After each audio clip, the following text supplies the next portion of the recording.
Hello everyone, welcome to my YouTube channel. तो आज मैं एक्सरसाइज 8.1 का क्वेश्चन बताने जा रहा हूं। मैंने ऑलरेडी प्रीवियस वीडियो में कुछ क्वेश्चन बताया है एक्सरसाइज 8.1 का। तो अगर आपने वो वीडियो नहीं देखा है तो मैं आज के वीडियो के डिस्क्रिप्शन में उसका लिंक दे दूंगा, आप वहां से जाके देख सकते हैं। तो चलिए हम लोग आज के वीडियो को स्टार्ट करते हैं और आज हम एक्सरसाइज 8.1 का क्वेश्चन देखेंगे। लेकिन क्वेश्चन देखने से पहले हम यहाँ पे कुछ थ्योरी आपको बता देते हैं। जैसे हम बताए थे प्रीवियस वीडियो में, साइन थीटा इक्वल टू होता है परपेंडिकुलर डिवाइडेड बाई हाइपोटेनस। उसी तरह होता है cos theta equals to base divided by hypotenuse and tan theta equal to होता है परपेंडिकुलर डिवाइडेड बाई बेस। ठीक है, तो यहाँ पे हम फर्स्ट पॉइंट दे रहे हैं, इस फर्स्ट पॉइंट में हम यहाँ पे लिख रहे हैं। और बताए थे कि साइन का उल्टा जो होता है वो होता है कॉसेक थीटा, और कॉसेक थीटा होता है, और कॉस का उल्टा होता है सेक थीटा। ठीक है, और टेन का उल्टा होता है कॉट थीटा।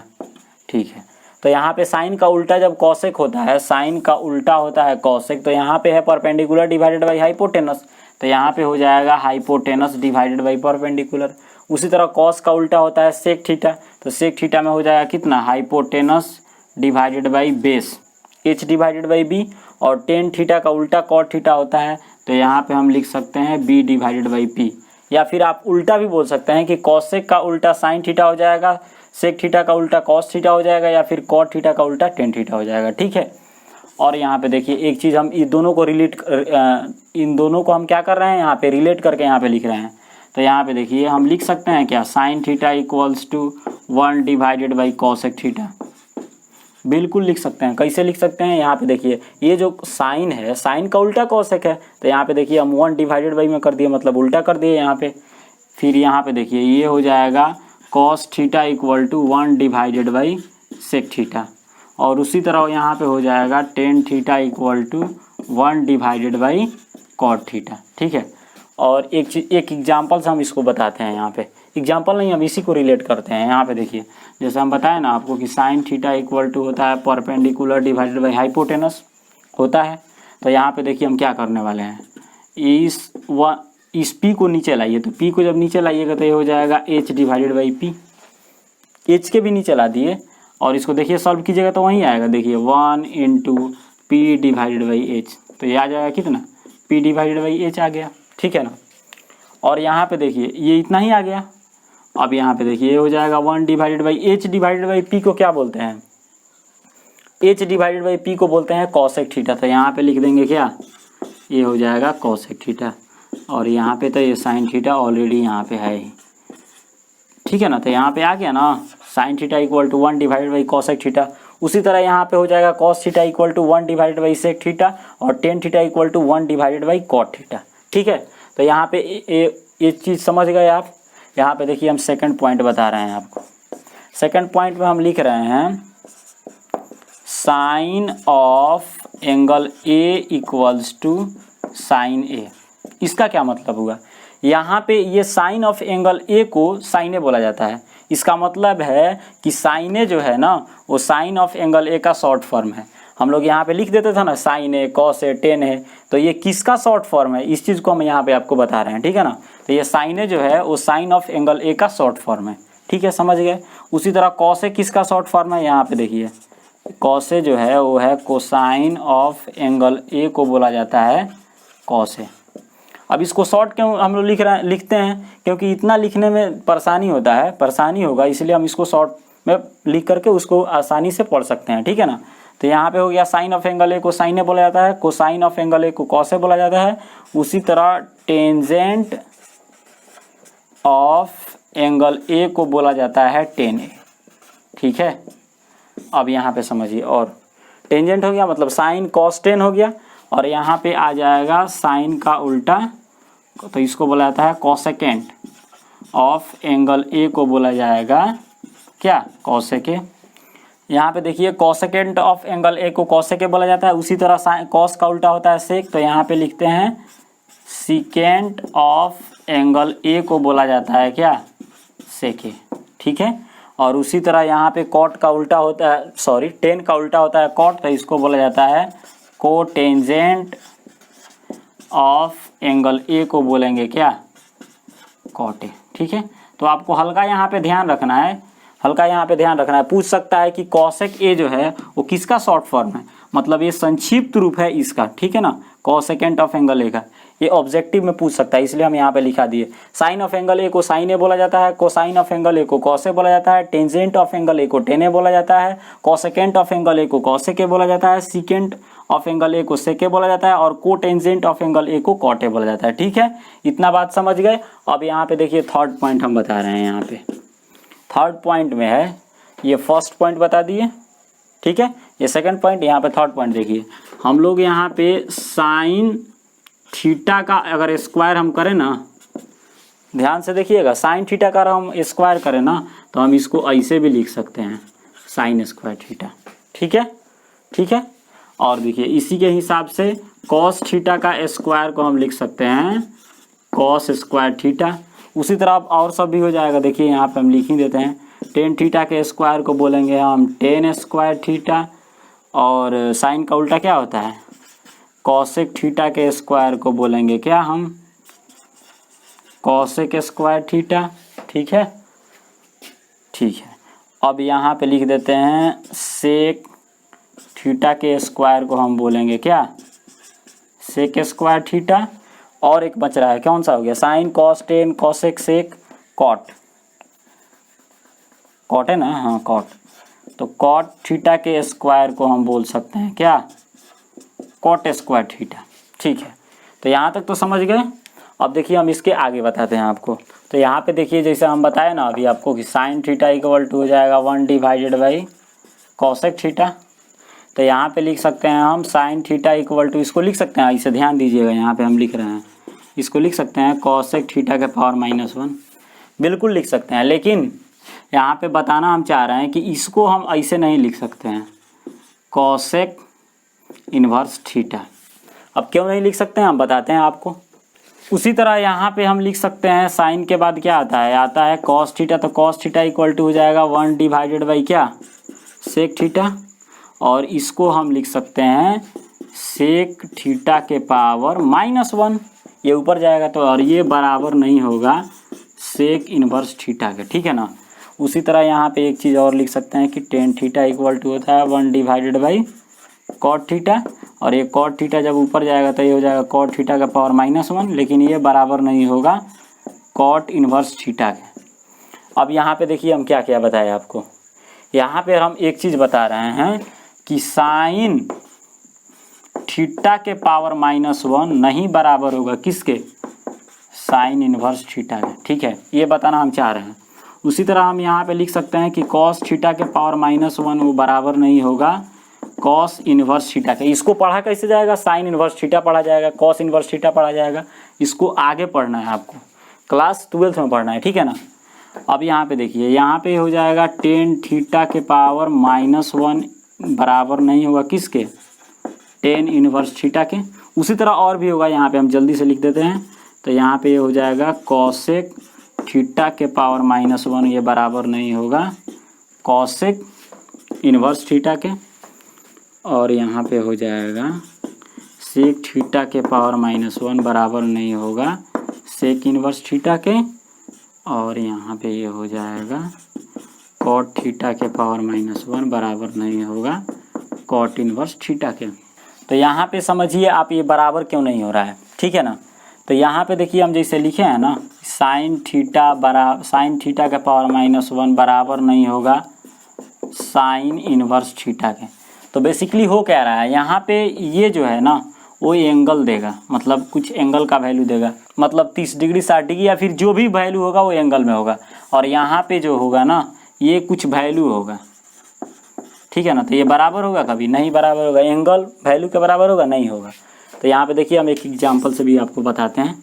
इसका कुछ वैल्यू ले लेते हैं। मान लीजिए कि साइन थीटा का बराबर वैल्यू ले लिए हम 3 डिवाइडेड बाई 5। तो यहाँ से आप निकालिएगा साइन थीटा का पावर -1, तो मतलब उलट जाएगा, तो यहाँ पे हो जाएगा 5 डिवाइडेड बाई 3। ठीक है। और यहाँ पे इसी चीज़ को आप लीजिए, ये हो गया ना, और इसी चीज़ को फिर से यहाँ पे लिखिए। तो यहाँ पे हो जाएगा sine theta equal to 3 divided by 5। और ये साइन इन्वर्स का ना बात कर रहा है, तो यहाँ पे थीटा जब इधर रखिएगा ना तो यहाँ पे होगा साइन इन्वर्स 3 डिवाइडेड बाई 5। तो ये इन्वर्स ऐसे आता है, देखिए। ठीक है ना। तो यहाँ पे ये एंगल देगा, यहाँ पे क्या देगा, यहाँ पे आपको ये एंगल देगा ना, और यहाँ पे आपको ये कुछ वैल्यू दे रहा है, ठीक है ना। 5.3 है तो यहाँ पे ये 1 पॉइंट समथिंग होगा, ठीक है ना। तो यहाँ पे वैल्यू एंगल के बराबर होगा, नहीं होगा, इसीलिए ये बराबर नहीं हो रहा है, ठीक है, समझ गए। तो यहाँ पे इस चीज़ को भी आपको हल्का ध्यान रखना है, ठीक है। यहाँ पे एक कॉन्सेप्ट और समझिए, ठीक है। जैसे यहाँ पे साइन ए लिखा है ना, तो कुछ लोग समझेंगे इसको कि ये जो है ना वो साइन और ए का मल्टीप्लाई करने के बाद साइन ए बना है, ये गलत है, ठीक है ना। उसी तरह कॉस ए जो है, कॉस ए जो है वो कॉस और ए का मल्टीप्लिकेशन नहीं है। उसी तरह टेन भी है, टेन ए टेन और ए का मल्टीप्लिकेशन नहीं है। यहाँ पे हम लिख देते हैं sine A is not the product of sine and A, मतलब साइन में ए से गुना करने के बाद साइन ए नहीं बना है। यहाँ पे देखिए हम एक इसको ऐसे बताते हैं, आपको समझाने की कोशिश करते हैं। यहाँ पे देखिए, जैसे हम जानते हैं कि साइन थीटा बराबर क्या होता है, साइन बराबर मान लेते हैं साइन बराबर यहाँ पे हो जाएगा P डिवाइडेड बाई H, ठीक है। तो ये राइट एंगल ट्रायंगल है, तो यहाँ पे ये तो H होगा, ठीक है। लेकिन ये P का वैल्यू कैसे पता चलेगा, यहाँ पे देखिए P का वैल्यू अगर हमको निकालना है तो P बताने के लिए हमको थीटा चाहिए ना हमको। तो यहाँ पे अगर थीटा रखिएगा तो ये P होगा, और यहाँ पे थीटा रखिएगा तो ये P होगा।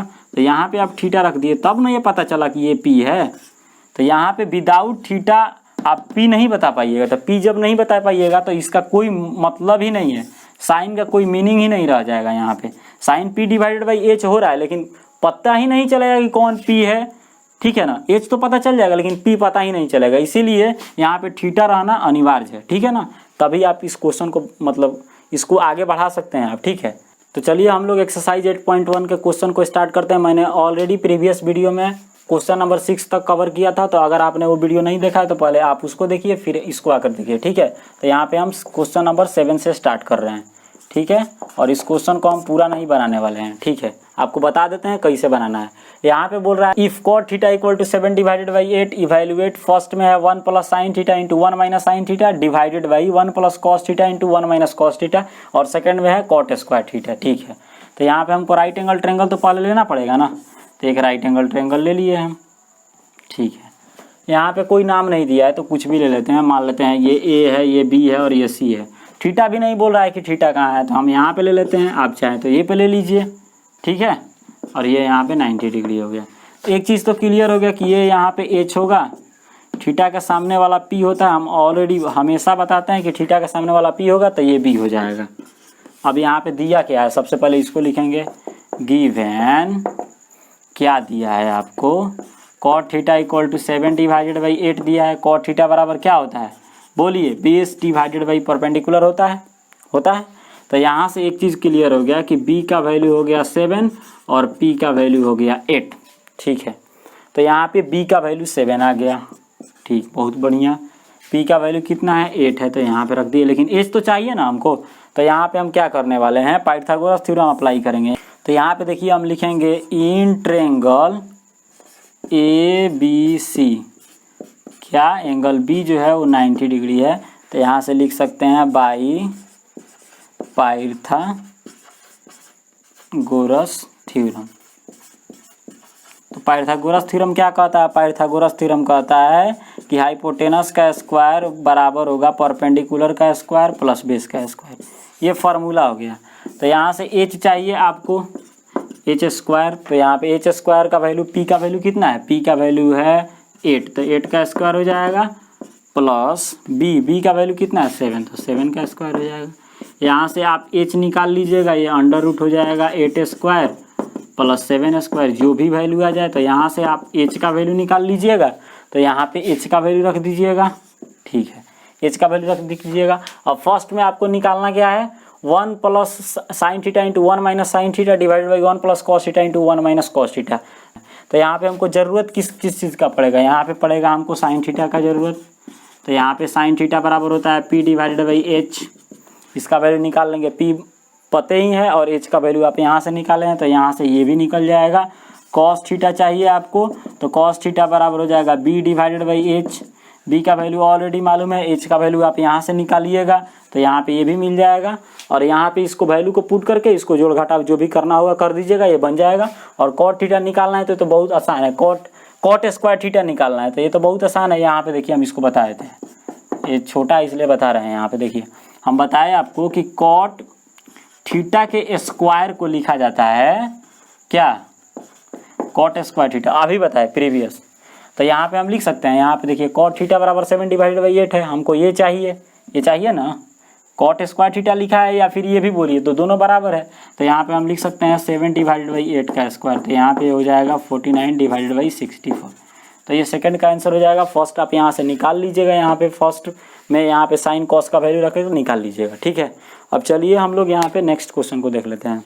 तो चलिए हम लोग यहाँ पे नेक्स्ट क्वेश्चन को देख लेते हैं। हम यहाँ पे क्वेश्चन नंबर 10 लिए हैं, ठीक है। 7 बता चुके, 8 अपने से बनाइएगा, 9 भी अपने से बनाइएगा, आपसे बनेगा, ठीक है। 10th नंबर हम सवाल यहाँ पे देख लेते हैं। क्वेश्चन पढ़ेंगे, in triangle PQR right angle at Q। मतलब यहाँ पे एक चीज़ दे दिया कि एक PQR ट्रायंगल है जिसमें Q पॉइंट पर राइट एंगल है। यहाँ पे Q दे दिए तो यहाँ पे हम P देते हैं, ये PQ यहाँ पे R दे दिए, ठीक है, बन गया। यहाँ पे फिर आगे पढ़ते हैं। यहाँ पे दिया है कि PR + QR = 25 centimetre and PQ = 5 centimetre, determine the value of sine P cos P tan P। मतलब P एंगल के लिए बात कर रहे हैं, ठीक है, बिल्कुल बहुत सही। यहाँ पे देखिए तो ये हो जाएगा P, ये परपेंडिकुलर वाला P है, ठीक है, ये भी समझ गए। इसके ठीक सामने वाला यहाँ पे ये H हो जाएगा। इसको बनाना नहीं है, इसको और इसको परीक्षा में इसको बनाना नहीं है, ठीक है ना, ये बताने के लिए आपको बता रहे हैं, समझाने के लिए आपको बता रहे हैं। तो ये P हो गया, ये H हो गया, तो यहाँ पे ऑब्वियसली ये B होगा, ठीक है। यहाँ पे देखिए दिया क्या है, यहाँ पे PQ का वैल्यू 5 सेंटीमीटर दे दिया, PQ का वैल्यू दे दिया 5 सेंटीमीटर, इसका मतलब B हमको मालूम हो गया। और क्या दिया, और यहाँ पे दिया है PR + QR का वैल्यू 25 सेंटीमीटर, PR + QR का वैल्यू 25 सेंटीमीटर, ठीक है। यहाँ पे देखिए हम लिखते हैं given in triangle PQR right angle Q = 90 degree, ठीक है। और क्या दिया, और दिया है PR + QR = 25 सेंटीमीटर दे दिया एंड PQ = 5 सेंटीमीटर, ठीक है। तो यहाँ पे देखिए ये दोनों का जोड़ दे दिया है, ये दोनों साइड का जोड़ने के बाद 25 हो रहा है। तो हम एक काम करते हैं, इसको मान लेते हैं कि ये x सेंटीमीटर है, ठीक है। तो यहाँ पे लिखेंगे लेट x यहाँ पे क्या हो जाएगा, QR = x सेंटीमीटर, और इसको 1 मान लेते हैं। तो यहाँ पे लिखेंगे फ्रॉम फर्स्ट। तो यहाँ पे लिख सकते हैं PR + QR = कितना, 25 सेंटीमीटर। सो PR + QR का वैल्यू देखिए x मान लिए, तो यहाँ पे x रख देंगे, और ये 25 तो है ही। तो यहाँ से PR का वैल्यू हो जाएगा कितना, 25 - x सेंटीमीटर। तो यहाँ से PR का वैल्यू हमको मालूम चल गया, PR का वैल्यू कितना हो गया, 25 - x सेंटीमीटर। मतलब इसको x माने तो ये आ गया 25 - x सेंटीमीटर, आना ही चाहिए क्योंकि दोनों का जोड़ तो 25 है। तो ये x हो गया, तो ये 25 - x होगा। अब हम देखिए यहाँ पे क्या करेंगे, हमको तो x का वैल्यू निकालना है ना। तो यहाँ पे हम क्या करेंगे, इन triangle PQR angle Q 90 degree है, इसलिए हम पाइथागोरस थ्योरम अप्लाई करेंगे, बाई पाइथागोरस थ्योरम, ठीक है। पाइथागोरस थ्योरम से हो जाएगा H² = P² + QS, P² + B² ना, परपेंडिकुलर का स्क्वायर प्लस बेस का स्क्वायर, ये B है। यहाँ पे H का वैल्यू कितना है बोलिए, 25 - x है, तो ये हो जाएगा 25 - x का होल स्क्वायर = P का वैल्यू कितना है, P का वैल्यू है x, तो यहाँ पे x का स्क्वायर प्लस B का वैल्यू देखिए 5 है, तो यहाँ पे रख दिए 5 का स्क्वायर। इसको सॉल्व करेंगे, x का वैल्यू आएगा तो 25 का ये a - b के होल स्क्वायर पर बैठेगा। हम यहाँ पे फार्मूला लिख देते हैं, a - b का होल स्क्वायर बराबर होता है a² + b² - 2ab। जिसको नहीं याद है यहाँ पे ध्यान दे दीजिए कि a - b का whole square = a² + b² - 2ab। इसी फार्मूला पे यहाँ पे पुट करेंगे तो ये हो जाएगा a², इसका मतलब 25 का स्क्वायर प्लस बी स्क्वायर मतलब x का स्क्वायर माइनस 2, a का वैल्यू 25 इंटू बी का वैल्यू x इक्वल टू यहाँ पे x स्क्वायर और 5 का स्क्वायर हो जाएगा 25। यहाँ पे 25 का स्क्वायर हो जाएगा 625 प्लस ये हो जाएगा x स्क्वायर माइनस 25 दूना का कितना 50x equal to X square plus 25। यहाँ से एक्स स्क्वायर कट जाएगा।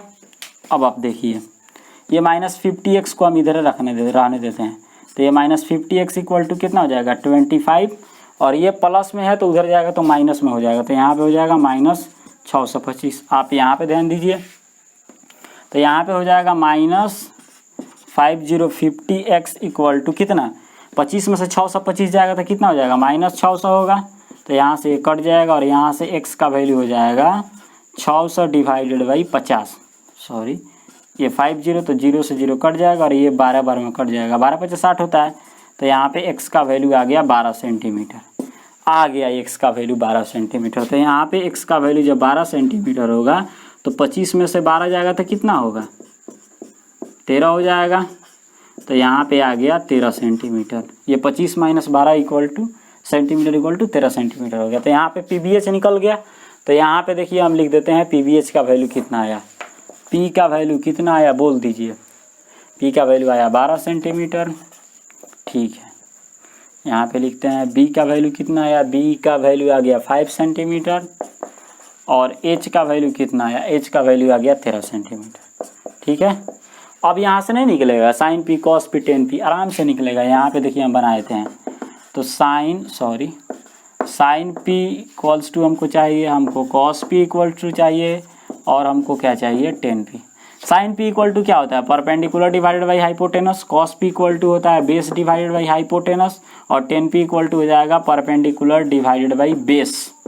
तो ये फार्मूला हो गया। अब PVH का वैल्यू रख देंगे। P का वैल्यू देखिए 12 है, तो ये 12 डिवाइडेड बाई 13, B का वैल्यू 5 है, H का वैल्यू 13 है, P का वैल्यू 12 है, और B का वैल्यू 5 है। सही है ना, P का वैल्यू 12, B का वैल्यू 5।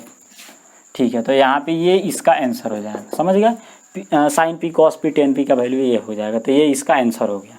तो चलिए हम लोग यहाँ पे एक्सरसाइज 8.1 का लास्ट क्वेश्चन देख लेते हैं, जो कि है 11th नंबर। तो इसका सोल्यूशन बताएंगे। बेसिकली ये स्टेटमेंट टाइप क्वेश्चन है। तो यहाँ पे देखिए सबसे पहले हम पढ़ते हैं state whether the following are true और फॉल्स, जस्टिफाई योर आंसर।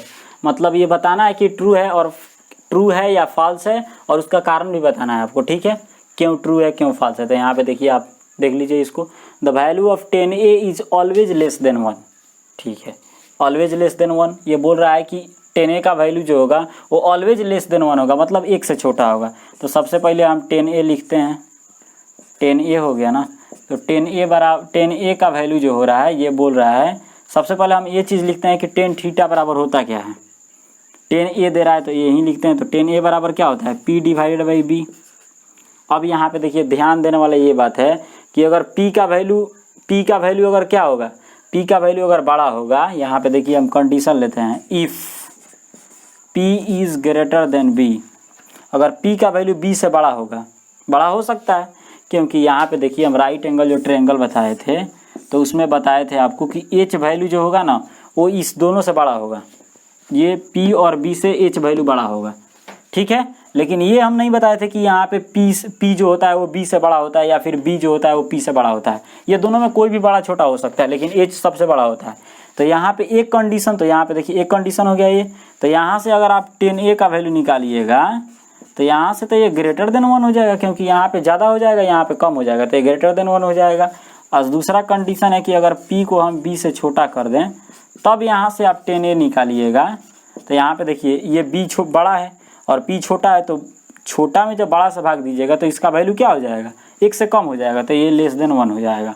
यहाँ पे फिर से समझिए, यहाँ पे P का वैल्यू हम क्या बोल रहे हैं कि P का वैल्यू B से छोटा है, मतलब B बड़ा हो जाएगा। तो बड़ा से जब छोटा में भाग देंगे तो इसका वैल्यू 1 से कम ना आएगा, तो ये 10a का वैल्यू लेस देन 1 हो गया। तो यहाँ पे देखिए एक कंडीशन तो सही हो रहा है लेकिन एक गलत हो जा रहा है, तो ये फॉल्स हो जाएगा। तो फर्स्ट स्टेटमेंट जो हो जा रहा है वो यहाँ पे लिख देते हैं कि ये हो जाएगा फॉल्स। तो ये फॉल्स हो जाएगा। और यहाँ पे आपको हम कारण भी बता दिए कि क्यों यहाँ पे हो रहा है, आप लैंग्वेज में हल्का लिख भी सकते हैं। और यहाँ पे देखिए हम सेकंड बताते हैं, जल्दी बताते हैं थोड़ा। क्योंकि वीडियो ज़्यादा लंबा हो जाता है। यहाँ पे देखिए सेकेंड में पढ़ते हैं, sec A equal to 12 divided by 5 for some value of angle A. मतलब कह रहा है, यहाँ पे देखिए सबसे पहले लिखते हैं हम, सेक ए का वैल्यू दे दिया 12 डिवाइडेड बाई 5, ये 5 हो गया। तो सेक थीटा बराबर क्या होता है, सेक थीटा बराबर होता है एच डिवाइडेड बाई बी। तो यहाँ पे देखिए, यहाँ पे सही हो गया, क्योंकि एच का वैल्यू बड़ा होता है तो बड़ा है और बी का वैल्यू छोटा होता है तो छोटा है। तो ये हो जाएगा यहाँ पे ट्रू। अब ट्रू क्यों हुआ, यहाँ पे हम लिख देते हैं because H value is greater than B value. तो ये यहाँ पे हो जाएगा true, because H value is greater than B value. अब यहाँ पे आप समझिए थर्ड, यहाँ पे देखिए हम लिखते हैं थर्ड में देखिए बोल रहा है कि cos A is the abbreviation used for the cosecant of angle A. Abbreviation का मतलब संक्षिप्त रूप होता है, ठीक है ना। तो कोसेकेंट ऑफ एंगल ए का एब्रीविएशन है cos A, मतलब कोसेकेंट ऑफ एंगल ए का संक्षिप्त रूप है cos A। ये तो गलत हो जाएगा। यहाँ पे अभी आपको लिखवाए थे कि कोसेकेंट ऑफ एंगल ए को शॉर्ट में लिखा जाता है कोसेक ए, लिखा जाता है ना। और यहाँ पे बोल रहा है कि इसको हम कोसेकेंट ऑफ एंगल ए को कॉस ए बोला जाता है। तो यहाँ पे क्या हो जाएगा, फॉल्स हो जाएगा। और क्यों फॉल्स हो रहा है हम आपको ऑलरेडी बता चुके। यहाँ पे आप इसको लिख सकते हैं। अब यहाँ पे देखिए हम बताते हैं फोर्थ नंबर। यहाँ पे देखिए फोर्थ नंबर, ये फर्स्ट सेकंड थर्ड, यहाँ पे फोर्थ बताते हैं। फोर्थ में बोल रहा है कि cot A is the product of cot and A. मतलब कॉट ए जो है वो मिल के बना है किससे, कॉट ए को बोल रहा है कि ये दोनों कॉट और ए का मल्टीप्लिकेशन है। गलत बात है ना। तो यहाँ पे लिख देंगे फॉल्स। अब क्यों यहाँ पे गलत हो रहा है, क्योंकि कॉट को ए से सेपरेट कर दीजिएगा तो यहाँ पे वैल्यू कैसे निकालिएगा, पता ही नहीं चलेगा कि कौन पी है और कौन बी है। तो यहाँ पे ये गलत हो जाएगा, ये फॉल्स हो जाएगा। यहाँ पे ये कॉट ए रहेगा तभी इसका एक्चुअल मीनिंग निकलेगा। कॉट को अलग कर दीजिए, ए को अलग कर दीजिए तो उसका कोई भी यहाँ पे अच्छा मीनिंग नहीं निकलेगा, ठीक है। यहाँ पे इसको समझ गए। यहाँ पे देखिए हम फिफ्थ नंबर बता देते हैं, लास्ट फिफ्थ देखिए। यहाँ पे फिफ्थ बोल रहा है कि sine theta equal to 4 divided by 3 for some angle of theta. यहाँ पे बोल रहा है कि sine theta equal to 4 divided by 3 है for some angle of theta. मतलब एंगल थीटा के कुछ वैल्यू के लिए साइन थीटा का वैल्यू 4 डिवाइडेड बाई 3 होगा। तो साइन थीटा बराबर होता है P डिवाइडेड बाई H। गलत हो जाएगा। कैसे गलत होगा, P देखिए P का वैल्यू जो है वो H से बड़ा है। हो सकता है कभी राइट एंगल ट्रायंगल में, नहीं होगा। तो यहाँ पे हम लिख देंगे कि ये फॉल्स है, ये फॉल्स हो गया। यहाँ पे लिख सकते हैं बिकॉज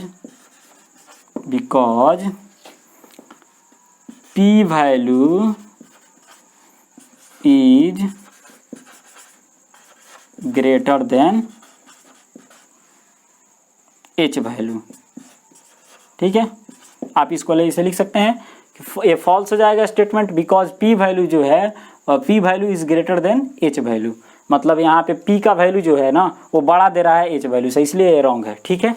तो यहाँ पे ये समझ गए। पांचों हम बता दिए, first second third fourth fifth.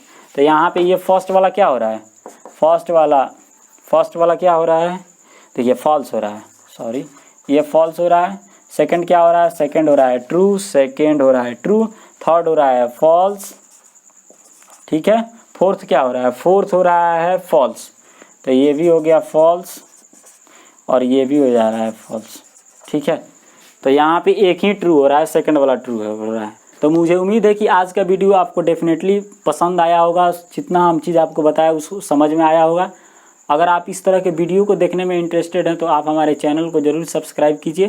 Thank you so much for watching this video.